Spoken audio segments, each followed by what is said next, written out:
Good morning. Please welcome your host for today's Apra Talks, Sharice Harrison.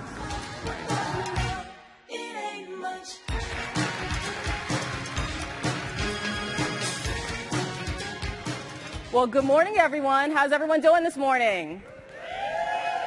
Great, excited already. Well, I am Sharice Harrison, and I have the important task of acting as your host this morning for Apra Talks.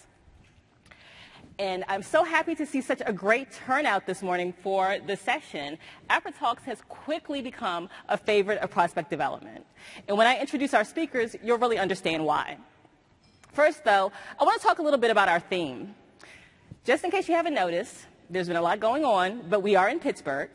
And if you had a chance to get out, explore, or do Apra Walks this morning, then you had a chance to see all of the beautiful bridges that adorn the rivers in this city. The Conference Planning Committee really planned this conference based around Pittsburgh, and they delved a little deeper for this particular session. This year's Apra Talks will equip you with the knowledge that you need to build a blueprint for building bridges and making connections. Because as prospect development professionals, we do this all the time. We serve as connectors within our departments, our organizations, and even across industries. The connections you all create every day foster, and I messed up already. This is what I get for trying to read and walk at the same time. All right. The connections you all create and foster each day are integral to the success of your organizations. So this morning, what we're going to do is start off by getting some practice. If you take a look at your tables, you will see some very interesting supplies. You will see marshmallows and spaghetti noodles. Kind of weird, but I'll let you know what we're about to do. I want you to start talking to each other. And every time you find a shared connection, add a marshmallow and a spaghetti noodle and start building a bridge. So you can start anywhere. For example, if I was at your table, I might say, I love to travel. And someone else might say, I was just in Paris. Someone else might chime in, I have French heritage. And then you might have a fourth person say, I love French wine, so on and so forth. You get it. And if you get stuck, don't worry about it. Shout out something else. Keep going. No real rules here. So we're going to have 10 minutes to work on this. Everybody got what we're supposed to be doing? Understand it? All right, so we're going to set the timer and start building.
All right.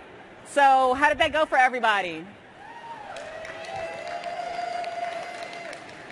Good. Okay, so that was, I think, amazing. As I was walking around, I really got to eavesdrop on a few of you all, see what some of those connections were, and I think my favorite was probably everyone at one table liked margaritas, and I'm like, yes, I'm here for that. That's wonderful. But there's no real competition here, but I am a competitive person, and like I will say right now, I have no prizes for you. But who thinks that they had the most connections at their table? Show of hands. Okay, so how many of you had more than 10 connections? Who had more than 10 connections? Raise your hands. All right, who had more than 20 connections? Okay. Did you have more than 30 connections? You built a car?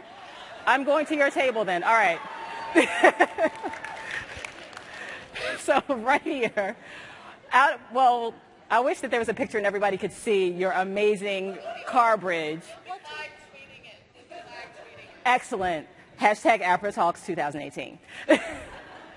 All right, so what do you think was the most unique connection that you all had at your table?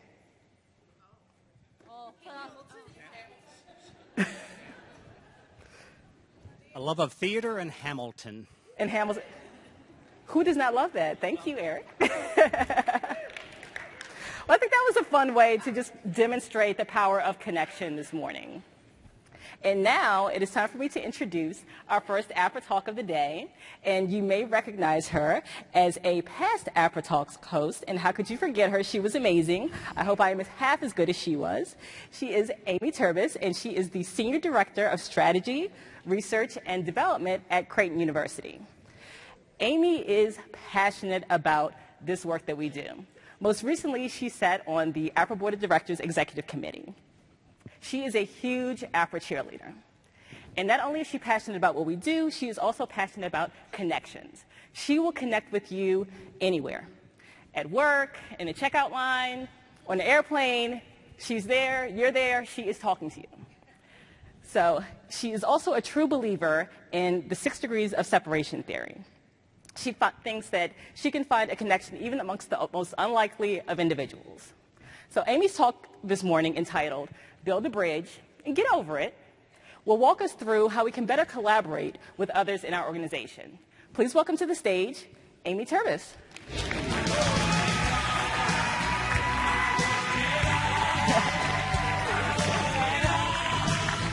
I want it now. I really love Freddie Mercury. May he rest in peace. So I hope you heard what he was singing. I want it all. I want it all. I want it now. I recognize that as an anthem for any toddler you've ever met, or perhaps some of your coworkers. But I would prefer that it become your anthem. I want you to think about who you are in your role, in your job, in this profession, and I want you to think bigger. You wouldn't be here if you didn't want to, just a little bit, want it all. So one of the things I was thinking about in our profession is that, and Cherie sort of mentioned this, we are master bridge builders.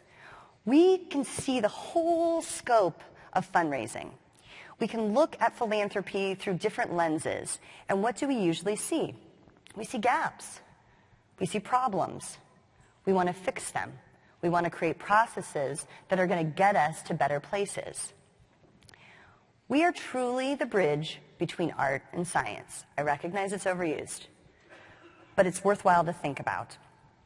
And quite frankly, we bring data to people, names to numbers. It's our job to be bridge builders. We excel in this. So Cherie sort of said the saying in the sassy way that I remember it from the 90s, build a bridge, get over it. Sort of annoyed the crap out of me at the time. But I still titled my talk this because I knew that it's meaningful to us. Because we do build bridges, because we want to get over something, we want to get better.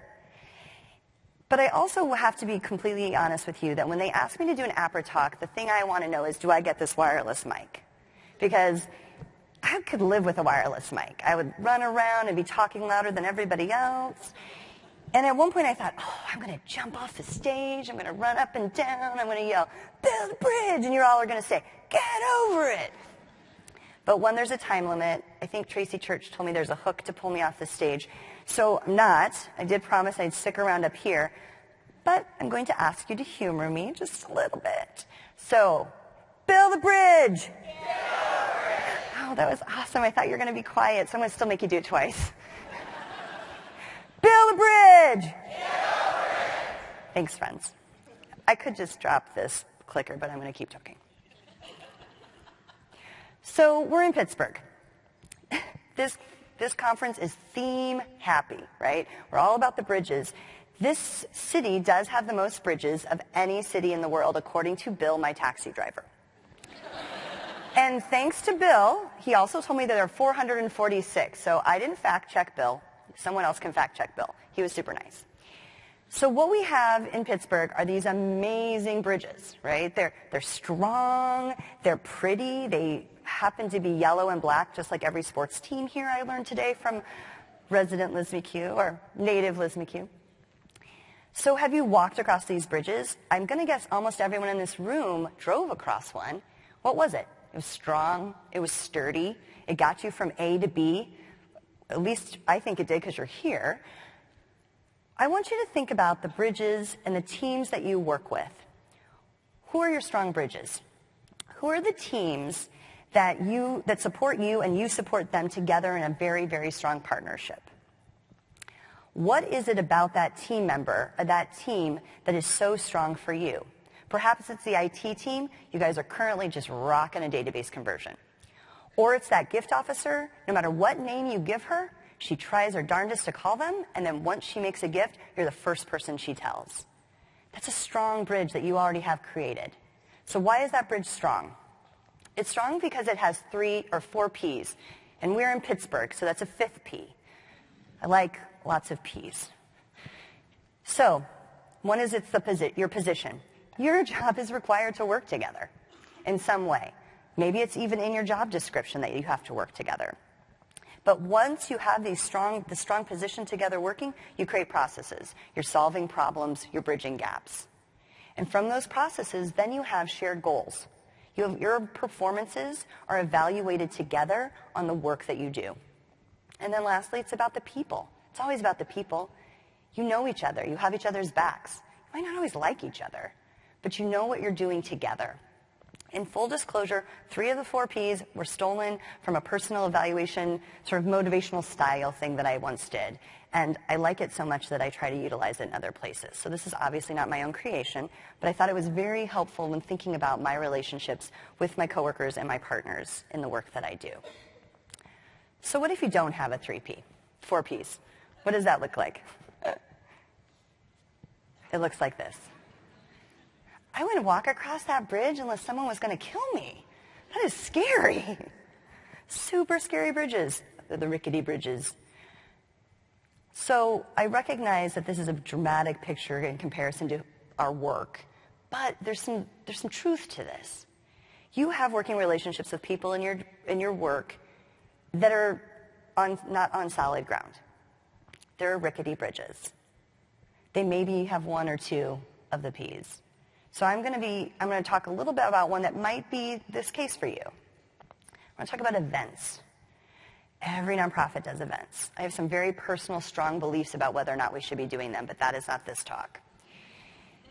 But what is your relationship with the individuals whose job it is to create these and to do something with them? Do you maybe just do event briefs? You gather really great information for the people who are attending these events, but what happens with those briefs? Does anyone tell you that the information was helpful? Did the information help them further the relationship with the individuals? Or maybe you're lucky enough to go a little bit more in creating a process where you get to pull the names of the individuals who are supposed to be at this event. You get to say who should come to an event based on your knowledge. That's great. But there's so much more that can be done. I don't know if you've ever planned an event, but it's a thankless job. And this is your opportunity to really help people do their jobs better and expand your work. So at the institution I'm at, we've really started to work on the pre and post event, sort of edging ourselves into a place where we said, okay, who's coming to this event?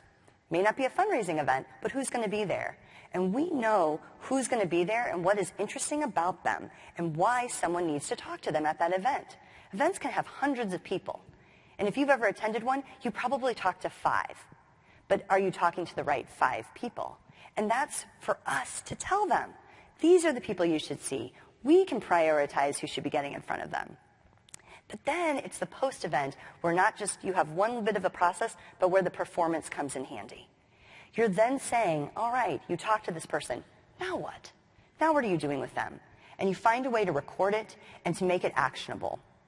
In our business, everybody is being asked, what's your ROI? And that includes your event people. That includes your alumni relations and your volunteer managers. And it's up to us to help them create that. So with these events, we can say, you contacted them, what are you doing next? And it can be tracked on and on that one event led to something bigger. And they're able to show the return on investment. So it's just another way to start to build a bridge and getting further and further together, or getting closer and closer together rather than further apart. I'd like to remind everybody that prospect identification is everybody's job, even if they don't realize it, and it's our job to remind them. So what if you have no bridge? What if you don't know or anything other parts of your organization are doing? Right now in our field, working with mass solicitation and annual fund giving is very new, but it's people in our field are doing it very impactfully. But I'm going to tell you honestly, I don't do that in my job. I don't know what my mass solicitation folks are doing. I know that they send out a mailing and then I'm on their seat and I get it.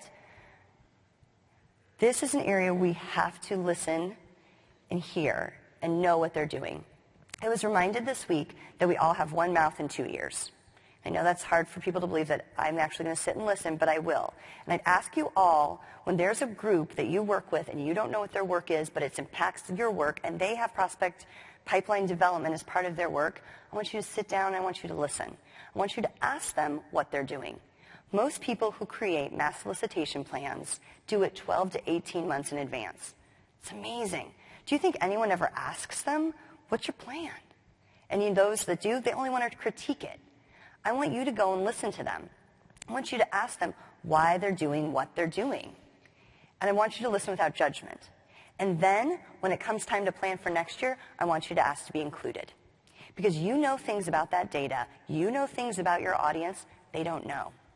And there's a way for you to work on this together, for you to incorporate your knowledge and your information with them to a bigger end.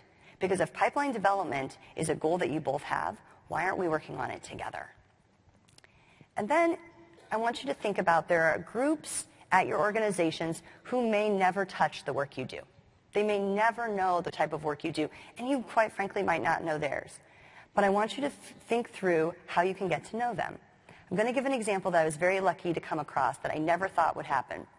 So I was in a middle management training, and I met somebody who is the director of our intellectual property.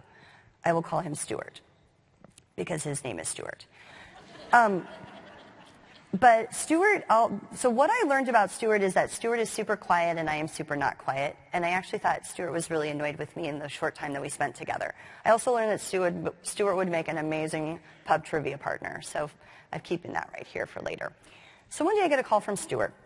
And he said, Amy, I have these ideas that come in from professors and they want patents for their product. And I have to submit patent applications, but I don't even know if what they're asking to make is even marketable in the marketplace.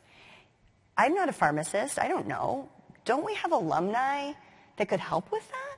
And I said, oh, do we?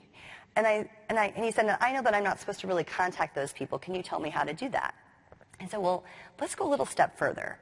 I said, Stuart, this is a perfect opportunity for you to work with a gift officer to help deepen our relationship with our donors. So Stuart and I are in the process of creating a process to work with gift officers. Because we know that working with these individuals, it is not just about them asking them for money. In fact, I think we're going to ask them to give what they like most, advice. And we're deepening the relationship with our university by creating something more.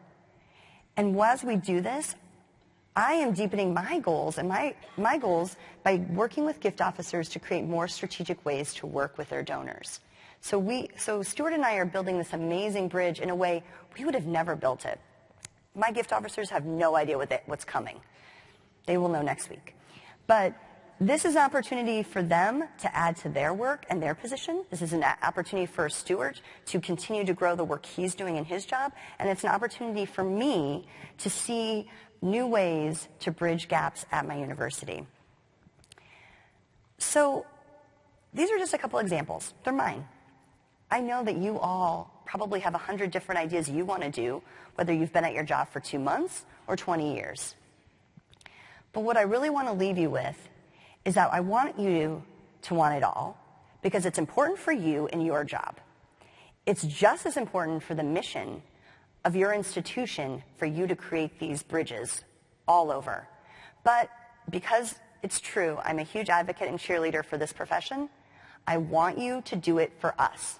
Because the more we are, the bigger we are, the more places we're at, we can only make the world better. So, if you're going to build a bridge, thanks.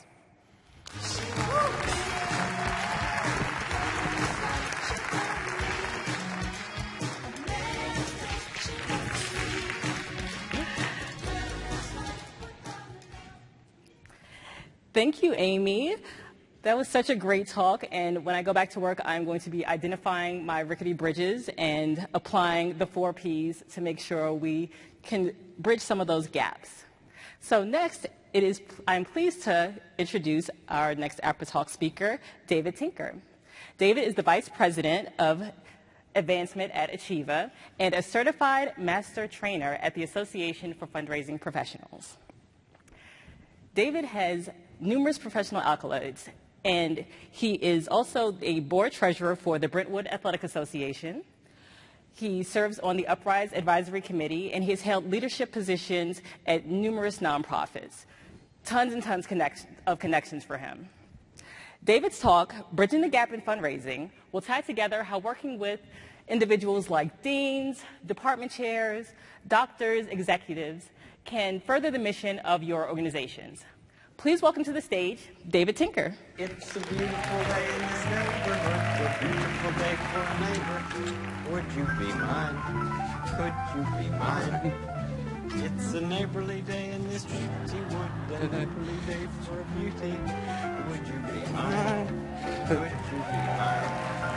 I have always wanted to have a neighbor just like me. I've always wanted to live in a neighborhood with you, so let's make the most of this beautiful day. Since we're together, we might as well say, would you be mine? Would you be mine? Won't you be my neighbor? Won't you please? Won't you please? Thank you. Oh. Well, Mr. Rogers is a native of Western Pennsylvania, just like me. He grew up here, he lived here, he worked here. A neighborhood just nearby is actually where he filmed a show at the local PBS station. And Mr. Rogers knew a thing or two about bridging gaps. And today I'm going to talk to you a little bit about how to bridge the gaps in fundraising. Everyone here, you as a whole, can actually bridge gaps very easily. And I'm going to focus on that a little bit by focusing on 2 key areas. First, working with non-development departments, and second, working with the community. We're very fortunate in fundraising that we're unique in our own organizations because we actually get to work with multitudes of different departments at our agency. We're unique that way because most other departments don't get to do that. You get to know the staff by doing that. Get to know them. Understand what it is that they like. Understand what it is that they do. What motivates them? What are the sort of things that you can do to get to learn about them, and have them learn about you? I had a CEO who once taught me that every time you go to meetings, whether it's a community event or a staff meeting, you want to try to meet new people that you've never met before. And you go in with a goal of meeting a certain number of people. And when you go to those meetings, meet that goal, exceed that goal, build that relationship. And sometimes if you go to meetings, potentially if you work at a smaller organization and you know all the people already, you want to work to get to know them even better. So when you go into those meetings, understand what it is that these people do. Go in knowing that when you know these people already, get to learn a little bit more about them and allow them to learn a little bit more about you. The next thing you want to do is find the influencers. It's not necessarily who the executives are, but who has their ear, who talks to the dean, and who does the dean go to when they're trying to, bounce some ideas off of somebody. Working with the influencers can get your information across to where you want to be, and they can get it to the people that you want it to go to, the correct audience. You also want to find the cheerleaders. Give me a C. Give me an H. Give me an E. Give me another E. Give me an R. Right? You want to cheer. You want to find the cheerleaders. These are the people who want to help you.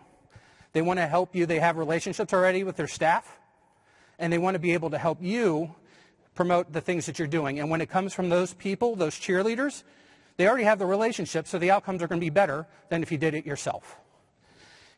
And when you're working to teach them, you're working with all these cheerleaders, with these influencers, you need to create a culture of philanthropy. Make them understand how all the research that we do fits into the fundraising of the organization as a whole. Every time that you work with people, whether it's working with non-development staff, in this case, you want to be able to tell them to make sure that they know that they're an important part of the process. And you want to be able to give them the information that they need to be successful, whether that's going to be statistics. You want to share the relationship information that you might have. You want to be able to share all the great things that this project potentially would do. And they're the ones that are going to potentially pitching this to somebody else. When I work with my program staff, before we actually go meet with a potential funder, whether it's an individual funder or whether it's an organizational funder like a foundation or a government entity, we actually sit down and go over things. I make sure they understand the numbers. I make sure they understand the relationships that we have or don't have already. But I also write out questions and answers for them. And these are questions that they potentially are going to receive in a meeting.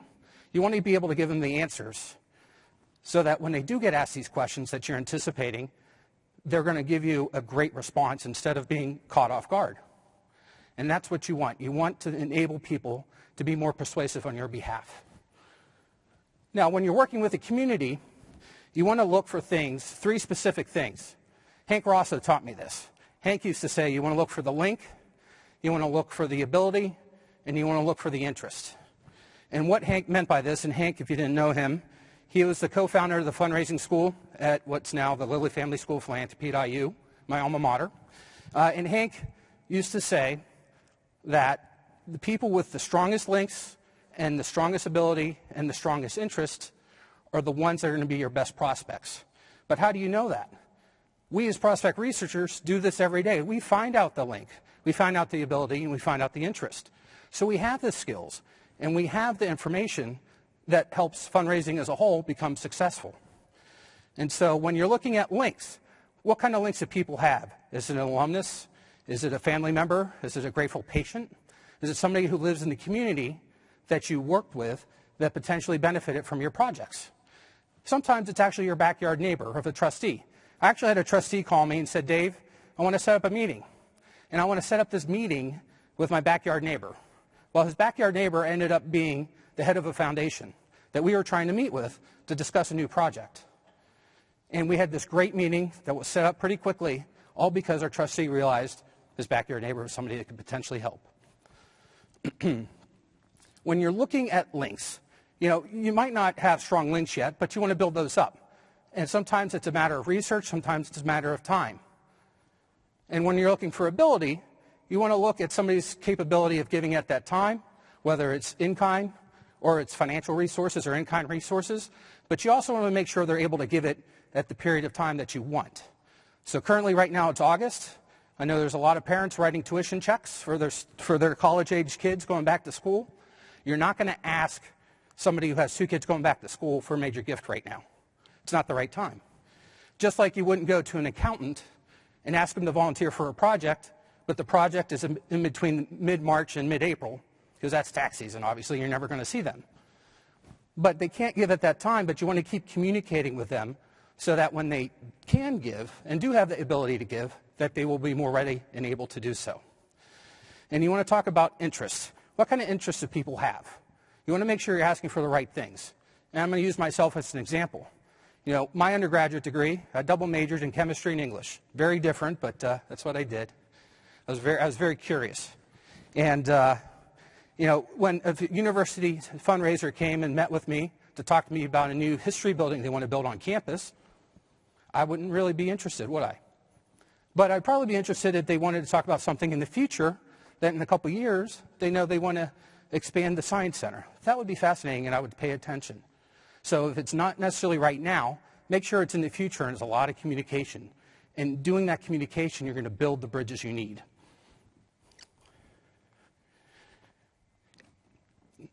One of the things that Hank always said was that you need the strongest LAI. But that doesn't always happen. And how do you go about building up LAI in somebody?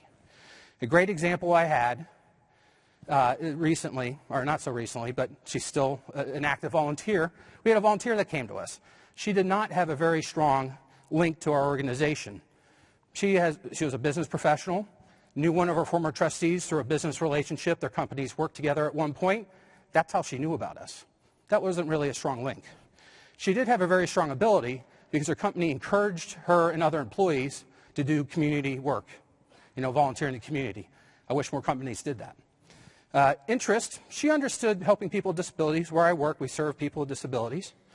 But she wanted to help people with disabilities and understood that, yeah, that's a good idea. But she didn't understand really what we did. And so she had an interest, but not a strong interest. And as she started volunteering with us, she got to meet people. She got to meet some of our trustees. She got to meet other committee members. She got to meet the people that we serve and the staff. And by doing so, she got to hear some of the stories that we told and how people benefited from the projects we were doing. And that built up her links and built up her interest. It built up her interest to the point that she started bringing her family to the events we did. And then she started bringing her friends because she wanted them to hear about all the great things we could do. And then she started opening up some of her corporate connections and introducing us to different companies because she thought those companies would benefit from the programs we serve because of the number of people who work for the company that we actually serve those people. She wanted to make sure people understood what we did. And she's become our greatest cheerleader, all coming from not having a strong link and a strong interest. She just had the ability. So you can do that too. It's just a matter of building relationships and communicating.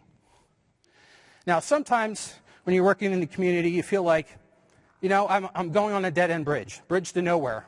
This is an actual bridge that's completed now in Pittsburgh, but for a number of years it looked like this. Because when they started building it, they never had the rights of way for the exit ramps.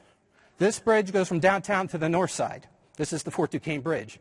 But for a number of years, they called it the bridge to nowhere because it looked just like this. It wasn't completed for about 6 years. Right? So sometimes you feel like that when you're trying to meet with people that you feel like you don't really have a strong connection to, whether it's corporate leaders or government officials or other nonprofit leaders in the community.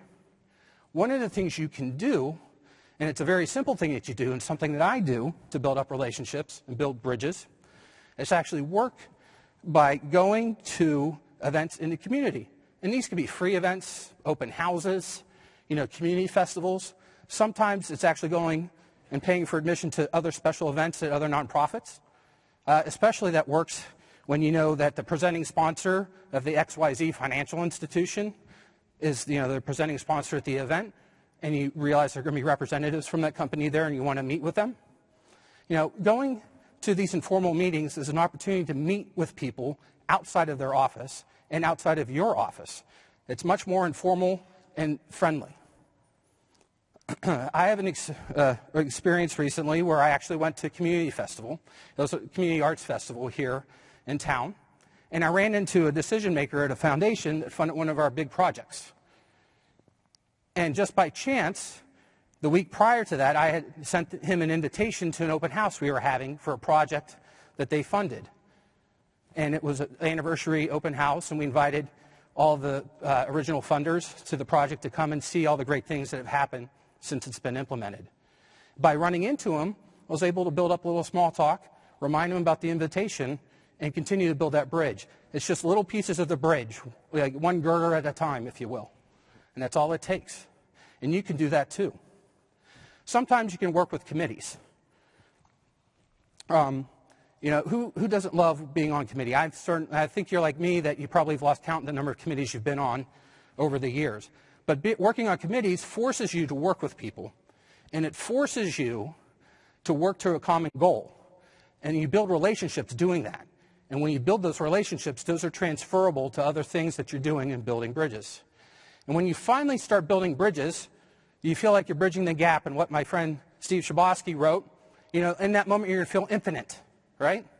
You're going to feel great. It's a great feeling. And you too can build bridges, and you should build bridges. Everybody here can build bridges. And today I talked a little bit about two key areas: working with people who are non-development departments and working with people who are in the community. And by doing that, you too can build the bridges. And when you build bridges, it's going to be a beautiful day in the neighborhood. Thank you. Thank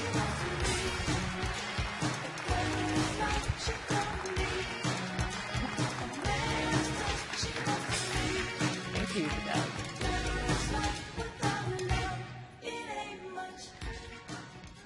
Thank you, David. It was great to hear about the cheerleaders. I feel like I am going to very strategically find all of my cheerleaders at work to help me build more bridges. And now I'm excited to introduce our final Apra Talks of the day. The speaker is Carolyn Chang. Carolyn is a higher education consultant for Transforming Solutions Incorporated. She works with clients on topics ranging from CRM selection for advancement to organizational redesign for research administration, and much more. Carolyn's talk is entitled Spanning Bridges to New Horizons, and she's going to share with us how we can work with external groups like ASP, CASE, AFP, vendors, and partners to not only share knowledge, but also form strategic alliances and advocate for the good of our industry. Please welcome to the stage, Carolyn Chang.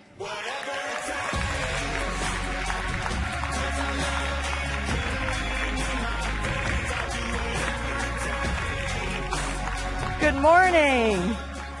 How is everyone? Good. I have to admit, this is my first APRA conference. Can you believe it? And I've been in this business 30 years, but it's my first APRA conference. And APRA invited me to do this talk. And they said, you have to pick out some walk-up music. And I went, walk-up music? And I happened to be maybe at a bar and hearing, whatever it takes. I'm thinking, that's actually what I want to talk about. Whatever it takes to build these other bridges to outside organizations and vendors. That's what I want to talk about, and that's why I picked that music. So we want to do whatever it takes in order to move your career forward, your organization forward, and one way to do it is with these partnerships with outside organizations outside of APRA, as well as with vendors. So those other organizations, Sharice mentioned some. AASP, AFP, CFRE, CASE, there's, alphabet soup. But I've been in this business, as I said, 30 years, and I discover new organizations all the time. N10, which is a nonprofit technology one, right? I mean, there's new organizations all the time. And I think it's because from advancement services, of which APRA is part of, it's not easily defined. Advancement services is different at every organization, every institution. It can be combined, you could have stewardship in some organizations, and maybe stewardship doesn't report to advancement services in others. And because of that, we have a lot of opportunities to have these specialty organizations that you can reach out to, that you can be part of. And the purpose for getting to know these organizations represented by that alphabet soup, it's a way to move your organization forward because you can see what you do every day through a different lens. You can see what they think about what you do every day impacts their organization. And, frankly, it's networking and building bridges with a different cohort of people. It's also reconnecting with some people that you may not know. So this is my first APRA conference, so I was walking around at the reception the other day, and I'm thinking, that guy looks familiar. But it was out of context for me because I'd maybe seen this person at other conferences that I more regularly attend. It was just kind of odd. I was like, okay, oh, wait a minute, that's his name, that's how I know him. And that was great for me to know that even though I'm at this conference that I've never been to, that there were people that I knew and I could reconnect with in a different way because we're here for a slightly different purpose. So what I want to say is, join these other organizations, attend their conferences, volunteer just like you would for APRA. And volunteer for APRA because that also helps move your own career and your organization forward. I want to give a personal example, which is that I have a long-standing relationship with CASE, the Council for Advancement and Support on Education, otherwise known as Copy and Steal Everything. It's actually where I met your own Jill Meister, and we have now a long, relationship over 4 years where we keep in track of each other, and it's been wonderful. So volunteering for CASE, I've volunteered for a long time now. It's been one of the most fulfilling things I do. I mean, I always tell them, I will volunteer for CASE at any time, any place, because I just get so much out of it. And I encourage you to do the same, because I think that you'll find you'll get so much out of it yourself. It's a lot of work. I won't deny it. Where Jill and I met was actually I recruited her to be part of the Summer Institute on Advancement Services. And if you've never attended, it's a 5-day boot camp where the faculty work like hard. I mean, we are on from 7 to 7, and then you're at night, you're adjusting what you did that day, you're talking about it, and it's exhausting. But it's so worthwhile. I mean, I think it's one of the best things I've ever done. So, volunteer, join, make sure that you reach out to the other organizations, those other alphabet soups. So now I want to talk about vendors. So, are they the evil empire? I think there's a misconception that they're evil, that they're the adversary, but they're really not.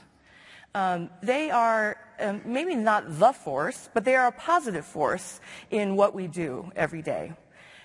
It doesn't need to be adversarial. I think people sometimes think that vendors are an adversary. And, now I'm on the other side of the table. I am a vendor. But the vendors, especially the ones out in the exhibit hall, they can be a resource. They would love to talk about their product and to tell you how their product can help your organization be more efficient or to discover different things that you don't know or can't know. If you go to the exhibit hall, I think when I first started attending these conferences, I only went to collect the freebies, right? Because we all love the freebies. But sit down, talk to them. They love to talk about it, but be honest. As Ron Tite said yesterday, honesty builds the trust in the relationship. And that's the best way to get across with the vendors. Just be honest. I'm not in the market right now, but I really want to know what you do. They'll tell you. And they will keep in touch with you. And that's okay.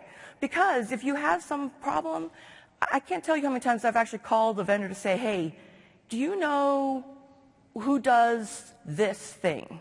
I got a question the other day about who has a product that does student alumni mentoring. And so I called someone that I knew that was a vendor in a different industry, and I said, do you know who this is? And he gave me a short list as well as a website where I could do more research myself. Awesome, right? He didn't have to do that, but he did. Find out what you can about their product if you're interested in their product. And if you are getting more serious about purchasing their product, then there's 2 stages of the relationship. There's the pre-sale relationship and then the post-sale. And in the pre-sale relationship, you just have to recognize that the vendor is just trying to sell you something. You're going to deal with the salespeople. They're like little woodpeckers saying, yes, yes, yes, yes, yes. We can do everything. And just recognize that's probably not true, and that's okay. But dig into it. Ask lots and lots of questions. Just keep asking until you're satisfied with the answer. And then do your own research. Ask lots of questions, not just about the product, but about the company. Ask for references. Ask for references in your own peer group as well as your aspirational institutions. And then ask those institutions, what's it like working with that product? What was the implementation like? Do you have advice? And that's the best way to learn about whether or not that product really is doing what the salesperson says it's doing. I always like to ask about the roadmap. If a company doesn't have a roadmap, then I think you're a little bit in danger, because you need to know that they are forward-thinking about how they can move your business forward. And if they don't have that roadmap, then they're not going to be able to be your partner as you go farther down into time. Ask how they're funded. Right now, there are a lot of small companies that are what I call niche products. They're rising up to address a particular niche problem. But how are they funded? Are they going to be around in a year? Because if you make the effort to purchase a thing and they're not going to be around for a year, that's not going to be good for you or your organization. If you can get to know the product team, the engineering team, it's not always possible, but if you stick around enough with them, call them enough, see them enough at these conferences, you will get the opportunity, and you should do that. If nothing else, it's to get a sense for who works for the organization and how that organization's run, because that matters. To me, anyway. I mean, I think that if a company is poorly run or if the people are unhappy, then what kind of product are they going to be producing? On the post-sale relationship, there's implementation and post-implementation, right? So during implementation, you should have their full attention. If you don't, I would make sure that you scream as loud as possible to as many people as possible to get what you need. Make sure that you're comfortable with your implementation staff. If you feel that someone is not up to par, is not doing what they need to do, if they're not meeting their project deadlines, you've got to let someone know, because it doesn't help anybody for those things to slip. And start with your sales rep and just keep going up the line until you get what you need. Scream as loud as you need to. And post-implementation, make sure you're not forgotten. Join the product advisory group, the strategic planning council for that group, that vendor. Often larger vendors have specialty forums or meetings. Get invited to those. Get to know all the people that are doing, having to have the product that you have, that may be having the same problems or the same issues, and you can get lots of different solutions. And often the specialty forums are a way in which you get access to the president of the company where you normally wouldn't. So I have a kind of an embarrassing story about one of my vendor relationships. And apparently I needed to learn how to use FaceTime. As I sometimes do in the middle of the night, was checking my phone, and I obviously fell asleep with the phone in my hand. And it's a Saturday morning at 5 a.m., and my FaceTime rings. And I thought, well, this is odd. It's, this VP of sales for this vendor, and he's in, the East Coast, I'm in the West Coast, so it's 8 o'clock in the morning on a Saturday. I'm thinking, why is he calling me? And I hang up. And a few minutes later, it rings again, and I'm going, what's going on? So I answered this time. I said, James, did I call you or did you call me? He goes, Carolyn, you called me twice. And I went, he goes, well, and I figured, well, if you're calling me twice on a Saturday morning at 8 o'clock, it has to be pretty important. And that's why I'm answering. And I went, well, sorry. I said, I didn't mean to. 5 o'clock, pitch black where I am. And so I said, but since I have you on the phone, can we talk about... And we proceeded to have a 45-minute conversation in which we discussed the problem and how we were going to solve it. So, I don't encourage you to do that to everybody. But I do want to say that If you're a vendor and I have your cell phone, be warned. I may be FaceTiming you. And actually, if anyone here, if I have your cell phone number, just be forewarned that I might FaceTime you in the middle of the night. Thank you very much.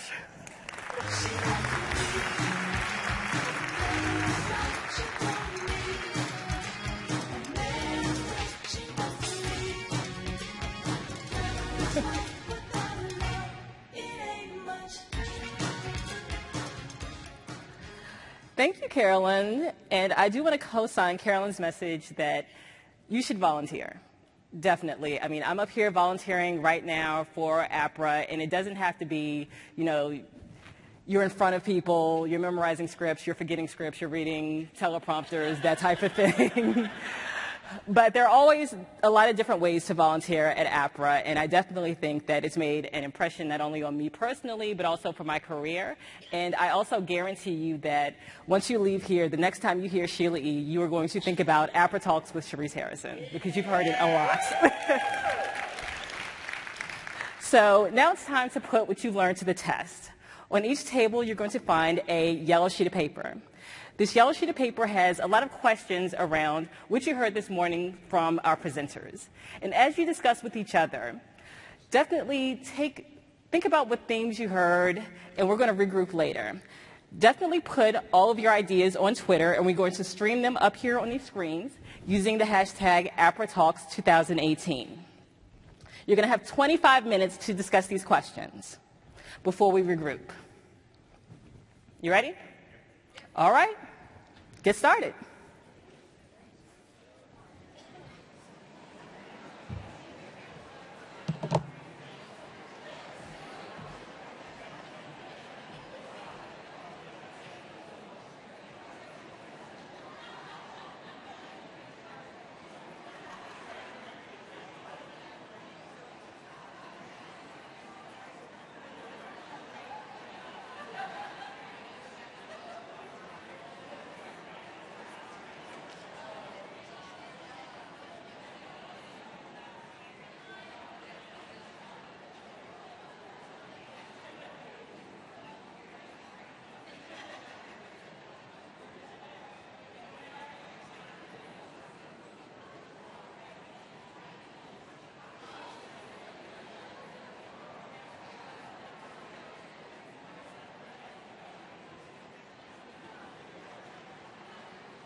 Thank you. All right, everybody. I mean, you knew I was coming, not to interrupt all your great conversations, but how do you think that went? Good, making good connections, answering some questions. So after visiting some tables, watching our Twitter wall, I'm just excited to see how much you all took away from the presenters, from each other. I heard a lot of side conversations this morning, and I hope you actually keep this up as you finish up your time here in Pittsburgh, and definitely take it with you when you go back to your organizations. So I would love to thank our wonderful Apra Talks speakers, Amy, David, and Carolyn. Thank you so much for your willingness to share not only your knowledge, your experiences, your thoughts with us this morning. Please join me in giving them a final round of applause.